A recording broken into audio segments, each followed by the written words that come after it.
श्री स्वामी समर्थ. महाशिवरात्रीच्या दिवशी शिवलिंगावर उसाच्या रसाचा अभिषेक करावा. जे भक्त उसाच्या रसाने शिवलिंगावर अभिषेक करतात त्यांच्यावर महादेवाची खास कृपा राहते, असं शिवपुराणामध्ये सांगितलं गेलं आहे. जे भक्त शिवलिंगावर उसाच्या रसाचा अभिषेक करतात त्यांच्यावर महादेवाची खास मर्जी राहते, असं देखील सांगितलं गेलं आहे. शिवपुराणात सांगण्यात आलं आहे की भगवान शंकराची पूजा करताना काही गोष्टी लक्षात ठेवाव्यात. भगवान शिवाला अभिषेक केल्याने मनुष्याची आत्मशुद्धी होते. शंकराला चंदनाचा टिळा लावल्याने पुण्य प्राप्त होते. नैवेद्य अर्पण केल्याने समाधान आणि दीर्घायुष्य वाढते. भगवान शंकराला धूप दाखवल्याने धनाची प्राप्ती होते. भोलेनाथांना दिवा लावल्याने ज्ञान प्राप्त होते.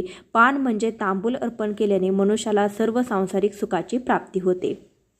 शिवपुराणात सांगितल्याप्रमाणे जो भक्त पंचाक्षरी मंत्र नमः शिवाय 5 कोटी वेळा जपतो तो शिवाच्या जवळचा होतो, म्हणजे त्याला शिवाचा विशेष आशीर्वाद प्राप्त होतो. त्याला शिवलोकात स्थान मिळते.